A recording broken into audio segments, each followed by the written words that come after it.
Praise the lord.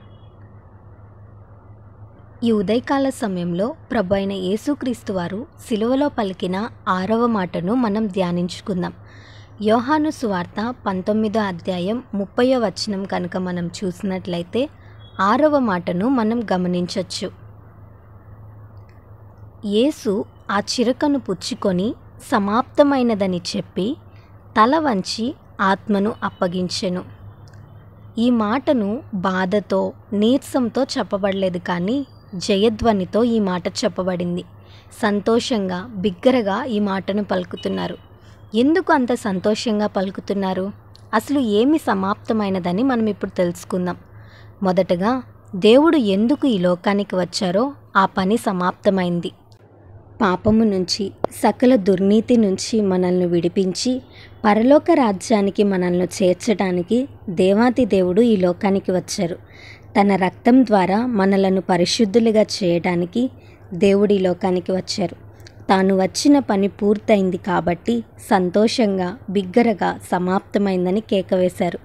రెండవదిగా, పూర్వం ప్రవక్తలు చెప్పబడిన ప్రతి ప్రవచనం నెరవేర్చబడింది.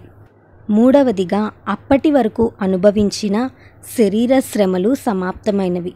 దేవుడు పొందిన శరీర శ్రమను ఎవ్వరూ వర్ణించలేరు.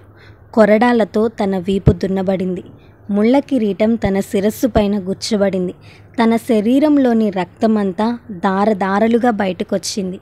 ఇంత భయంకరమైన శ్రమలు సమాప్తమైనాయి.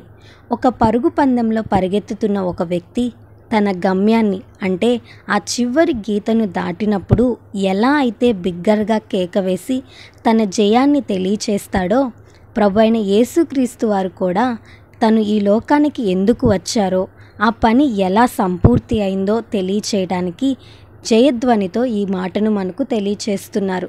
రక్షణ కార్యాన్ని మన కొరకు చేసి ఉచితంగా రక్షణను మనకిస్తే మనం ఏం చేస్తున్నాం? దేని కొరకు మనం పరిగెత్తుతున్నాం? దేవునికి ఇష్టానుసారంగా జీవిస్తున్నామా? చివరిగా ఎందుకు సంతోషంగా ఈ మాటను పలికారు అంటే, తండ్రి చిత్తం జరిగింది కాబట్టి.